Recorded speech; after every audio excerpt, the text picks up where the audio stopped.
सुरुवात टॉप 9 मोठ्या राजकीय बातम्यांनी।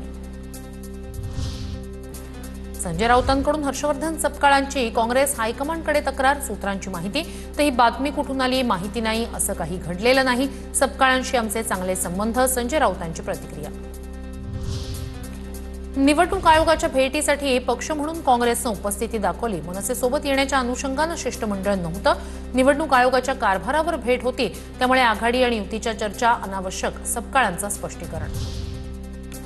मुख्यमंत्री आणि दोन्ही उपमुख्यमंत्र्यांचं राजकारण असंवेदनशील, सामनाच्या दिवाळी अंकातून उद्धव ठाकरेंचा महायुतीवर हल्लाबोल, कबूतरखाना नुकसान भरपाईवरून ठाकरेंचा सरकारवर प्रहार।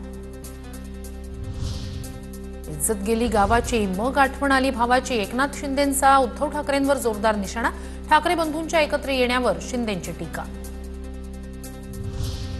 निवडणूक आयोगाच्या वेबसाईट हँडल करण्याचं काम देवांग दवे यांना दिलं होतं, असा आरोप रोहित पवारांचा। रोहित पवारांनी पत्रकार परिषदेत देवांग दवेंचा बावनकुळेंसोबतचा दाखवला फोटो।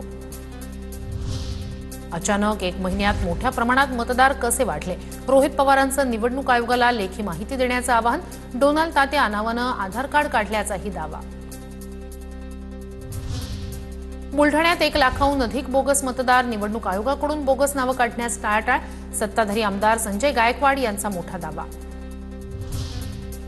छत्रपती संभाजीनगरच्या भाजप जिल्हा सचिवांकडूनच निवडणूक आयोगाच्या पारदर्शकतेवर आक्षेप, सिल्लोड नगर परिषदेसाठीच्या प्रारूप मतदार यादीत मतदारांची हेराफेरी, कमलेश कटारिया यांचा आरोप। आमदार आदित्य ठाकरेंचं मुख्यमंत्री फडणवीसांना पत्र, सेस इमारतींच्या पुनर्विकासाच्या मुद्द्यावरून आदित्य ठाकरेंचं पत्र, जीर्ण इमारतींच्या पुनर्विकासासाठी वयाचा निकष ठेवावा, पत्रातून मागणी।